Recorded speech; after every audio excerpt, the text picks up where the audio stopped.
இந்த வீடியோவில் ஐம்பூத தலங்களில் ஒன்றாக விளங்கும் நிலத்தை குறிக்கும் காஞ்சிபுரம் ஏகாம்பரேஸ்வரர் கோயிலை பற்றி விரிவாக பார்க்க போகிறோம்.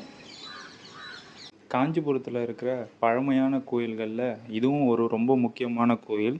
ஆல்மோஸ்ட் பார்த்திங்கன்னா 1300 வருஷம் இந்த கோயிலும் பழமையானது தான். இதில் பார்த்திங்கன்னா பல்லவர்களால் சோழர்களால் பார்த்திங்கன்னா நிறைய திருப்பணிகள் செய்யப்பட்டிருக்கு. அதுக்கான கல்வெட்டுகளை நீங்கள் கோயிலுக்குள்ளே வந்தால் பார்க்கலாம். அது மட்டும் இல்லாமல் இந்தியாவில் இருக்கிற ராஜகோபுரங்களில் இதுவும் ஒரு முக்கியமான பெரிய ராஜகோபுரம். இதை பார்த்திங்கன்னா விஜயநகர பேரரசால் கிருஷ்ணதேவராயர் என்றவரால் இந்த ராஜகோபுரம் உருவாக்கப்பட்டது. அது மட்டும் இல்லாமல் இங்கே இருக்க ஆயிரங்கால் மண்டபத்தையும் அவரே தான் கட்டியிருக்காரு. தேவாரம் பாடல் பெற்ற தலங்களில் இதுவும் ரொம்ப ஒரு முக்கியமான தலம். இந்த கோயிலுடைய தல வரலாறு என்னன்னு பார்த்தீங்கன்னா, அம்பாள் ஈசனுடைய இரு கண்களை மூடி பூமி இருண்டதுனால ஈசனால் சபிக்கப்பட்டு பூலோகத்துக்கு வந்த அம்பாள் கம்பை ஆற்றின் நதிக்கரையில் ஒரு மாமரத்துக்கு அடியில் பார்த்தீங்கன்னா மணலான ஒரு லிங்கத்தை உருவாக்கி அதை வழிபட்டுட்டு வந்துட்டு இருந்தாங்க. அந்த டைமில் ஈசன் அம்பாளை சோதிக்கிறதுக்காக ஒரு வெள்ளத்தை உருவாக்குனதாகவும், அப்போ அம்பாள் மண்ணாலான சிவலிங்கத்தை காப்பாற்றுறதுக்காக அதை கட்டி அணைச்சி தன் உயிரை கொடுத்து காப்பாற்ற மோட்சத்தை எண்ணி ஈசன் எழுந்தருளிய தலம்தான் இந்த ஏகாம்பரேஸ்வரர் கோயில். இன்றளவும் பார்த்திங்கன்னா அந்த அம்பாளால் வழிபட்ட அந்த சிவலிங்கம் பார்த்திங்கன்னா ஏகாம்பரேஸ்வரர் கோயிலில் ஒரு மூடியால் போட்டு மூடப்பட்டு இருக்குது. இந்த கோயிலுடைய தல விருட்சம் பார்த்திங்கன்னா மாமரம் தான். அந்த மாமரம் பார்த்திங்கன்னா அம்பாள் வழிபட்ட அந்த மரத்துக்கு அடியில் இருக்கிற அந்த மாமரம் தான். அந்த மாமரம் பார்த்திங்கன்னா 3500 வருஷம் பழமையான மாமரம். அது ஆல்மோஸ்ட் பார்த்திங்கன்னா ஒரு 300 வருஷத்துக்கு முன்னாடி பார்த்திங்கன்னா ஆல்மோஸ்ட் டேமேஜ் ஆகிடுச்சு. அப்புறம் இப்போ உள்ள ஆராய்ச்சியாளர்கள் பார்த்திங்கன்னா திருப்பியும் அந்த மாமரத்தை அது கீழே இருந்த அந்த திசுக்களை கொண்டு திருப்பியும் ரீக்ரியேட் பண்ணி உருவாக்கி இப்போ இன்னமும் அந்த கோயிலில் இருக்குது. ஸோ நீங்கள் நேரில் போனீங்கன்னா அந்த மாமரத்தையும் பார்க்கலாம். அந்த மாமரத்துக்கு அடியில் பார்த்தீங்கன்னா பழைய அம்பாள் வழிபட்ட அந்த சன்னதி இருக்குது.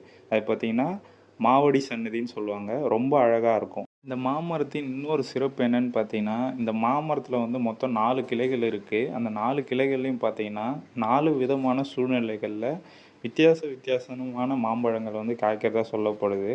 அதனால தான் அந்த 4 விதமான கிளைகளை பார்த்திங்கன்னா ரிக், யஜுர், சாம, அதர்வன என அழைக்கப்படும் 4 வேதங்களை குறிப்பதாக குறிப்பிடப்பட்டுள்ளது. 7 முக்தி தரும் சன்னதிகளில் இதுதான் முதன்மையான தலமாக இருக்குது.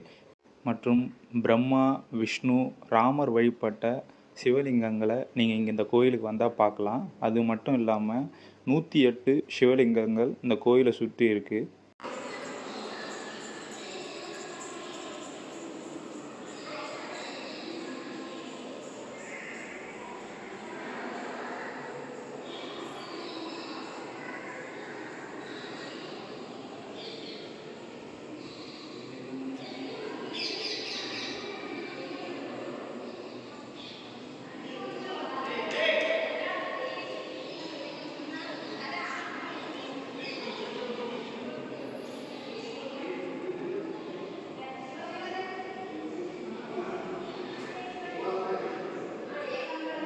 அது மண்ணாலான சிவலிங்கன்றதுனால இன்ன வரைக்கும் பார்த்திங்கன்னா ஏகாம்பரேஸ்வரர் கோயிலில் அந்த சிவலிங்கத்துக்கு எந்த ஒரு பூஜையும் பண்ணுறதில்ல.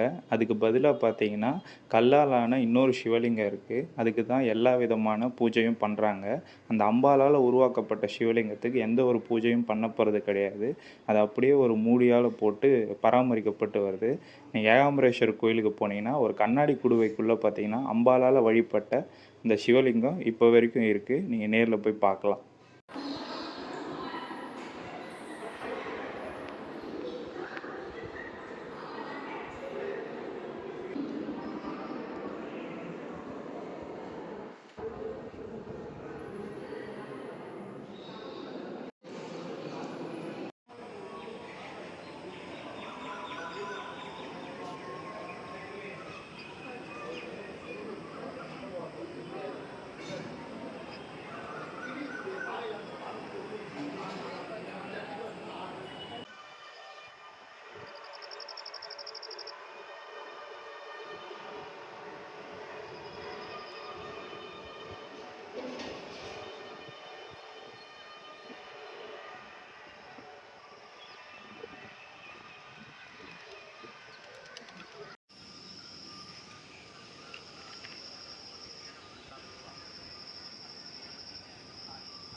இந்த கோயில் சென்னையிலேருந்து பார்த்தீங்கன்னா 60 கிலோமீட்டர் டிஸ்டன்ஸில் இருக்கிற காஞ்சிபுரத்தில் தான் அமைஞ்சிருக்கு. பழங்கால கோயிலை விரும்புகிறவங்களுக்கும் பழங்கால கல்வெட்டுகளை விரும்புகிறவங்களுக்கும் இந்த கோயில் வந்து ரொம்பவுமே பிடிக்கும். ரொம்ப அழகான ஒரு கோயில். மொத்தம் 40 ஏக்கர் நிலப்பரப்பில் உருவாக்கப்பட்ட ஒரு பழங்கால பொக்கிஷம் தான் இந்த கோயில். ஸோ எல்லாரும் ஒரு தடவை வந்து இந்த கோயிலை பார்க்கணுன்றது என்னுடைய வேண்டுகோள். ஈசன் எழுந்தருளிய தலம்தான் இந்த ஏகாம்பரேஸ்வரர் கோயில். பறவைகளுக்கும் துறவிகளுக்கும் நிரந்தரமான சரணாலயம் இருப்பதில்லை. நானும் ஒரு பறவைதான்.